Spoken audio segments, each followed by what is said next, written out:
ایک سوال جو مقدم کرنے کے لیے کہا گیا ہے، غیر مقلدین کے پیشوا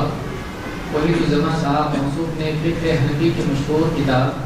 در مختار کے مقابلے میں ایک کتاب لکھی جس کا نام نزول الابرار من فقہ نبی مختار رکھا۔ اس کتاب میں جو کچھ لکھا ہے وہ صحیح ہے کیا؟ شیخ الرحمان نہیں کیا سوال؟ غیر مقلدین کی پیشوا وحید الزماں صاحب موصوف نے فقہ حنفی کی مشہور کتاب در مختار کے مقابلے میں ایک کتاب لکھی جس کا نام نزول الابرار من فقہ نبی مختار رکھا۔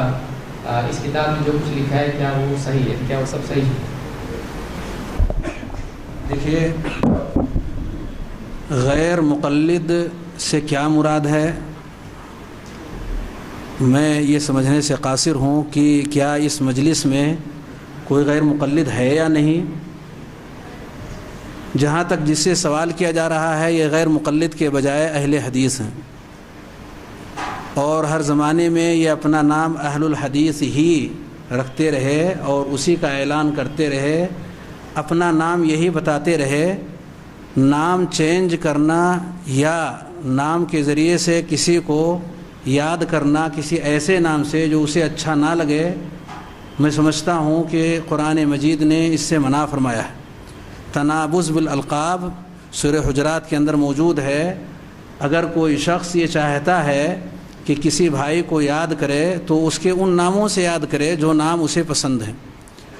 اہل الحدیث نے اپنا نام اہل الحدیث رکھا ہے، اگر انہیں یاد کرنا ہے تو انہی ناموں سے یاد کیا جائے جو اپنا نام اپنے لیے پسند کرتے ہیں۔ یہ نہیں کہ انہیں وہ نام دیا جائے جو نام انہوں نے نہیں رکھا، گالی کے طور پر یا مذمت کے طور پر یا کسی بھی اور انداز سے انہیں غیر مقلد کہہ کر کے پکارا جاتا ہے۔ دوسری چیز جو اس سوال کے اندر آئی ہوئی ہے وہ یہ کہ غیر مقلد کے پیشوا کے معنی اغوا، رہنما، امام۔ کل میں نے اشارہ دیا تھا کہ غیر مقلد کا یا اہل الحدیث کا امام کون ہے؟ جو تمام اماموں کے امام ہیں، جو صحابہ اور تابعین کے امام ہیں، جو سارے انبیاء کے امام ہیں، وہی ان کے پیشوا ہیں۔ ان کے حوالے سے اگر کوئی چیز منسوب کی جا رہی ہے، اہل الحدیث نہ دن دیکھتا ہے نہ رات، اگر اب تک اس کا عمل نہیں رہا ہے اور اس امام کی طرف سے، اس پیشوا کی طرف سے اگر کوئی بات ذکر کی جاتی ہے تو بھولی بسری ایسی ساری چیزوں کو وہ بلا کسی تردد کے اختیار کرنے میں ذرہ برابر تأمل سے کام نہیں لیتا۔ وہ اسے اپنے لیے اس گمشدہ سامان کی طرح سے سمجھتا ہے جو اپنے کسی بھائی نے اسے یاد دلا دیا، اور اس کا وہ مشکور بھی ہوتا ہے۔ اس لیے پیشوا کے طور پر اگر اہل الحدیث کے کسی بھی پیشوا کا نام اگر ذکر کیا جائے